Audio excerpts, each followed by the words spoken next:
Reports say Iger personally pulled Disney's sponsorship of the Invictus Games in the Netherlands happening this week after the Duchess of Sussex Meghan Markle was tapped to close out the ceremony. So what happened? The Invictus Games is a Paralympic-style multisport event created by Prince Harry for wounded, injured or sick armed services personnel and veterans. Disney was one of the major sponsors of the event, providing financial support and promotion. However, last week it was announced that Meghan Markle would be addressing the closing ceremony on the last day, April 22. Sources say when Disney CEO Bob Iger heard about this, he immediately pulled Disney's support, which has cost the Invictus Games hundreds of thousands of dollars in funding. As we understand it, Iger informed the Invictus Games that under no circumstances was the Duchess of Sussex to be afforded any airtime, or allowed to speak, at the closing ceremony. As we all know, relations between Disney and the royals have been very frosty since Harry and Meghan's interview with Oprah last year, in which they said the royal family were racist and gave the impression that they wouldn't get assistance. Meghan claimed that she couldn't get help from the institution as she grappled with mental health. As our sources put it, they had hopes of working with the Sussexes in the future.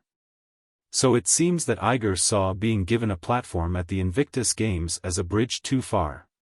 He saw it as Meghan attempting to upstage the royal engagement and responsibilities she'd left for America over. Iger told event organizers he believed it showed poor judgment to send his wife's attention Meghan's way, and away from athletes.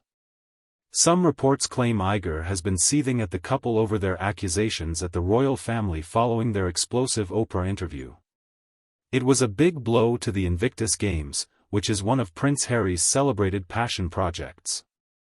They were forced to find replacement sponsors on virtually no notice, and while they did find financial support from different companies, the loss of Disney and its huge promotional machine meant a major reduction in the exposure for these brave veterans and their stories of overcoming adversity through sports.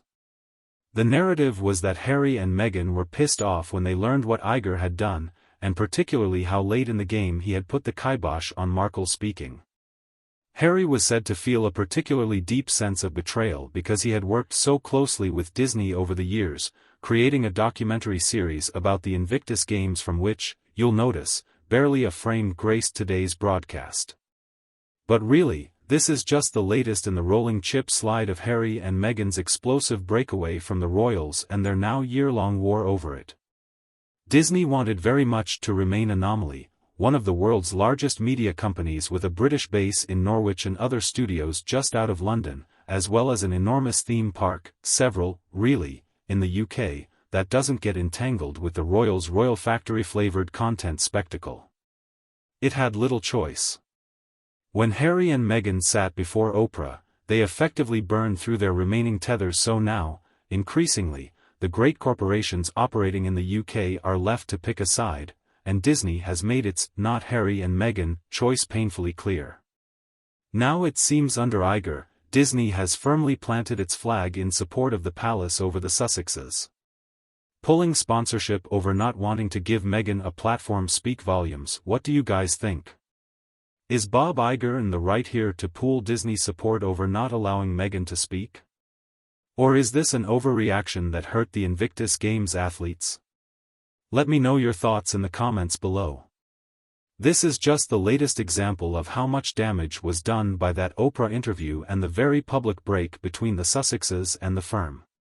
Tensions don't seem to be easing at all, over a year later. And big companies like Disney don't want to get caught in the middle. Ultimately, this is bad for both sides as the royal rift continues playing out in the global spotlight. Thanks for watching, everyone. Be sure to like and subscribe for more royal stories. Until next time.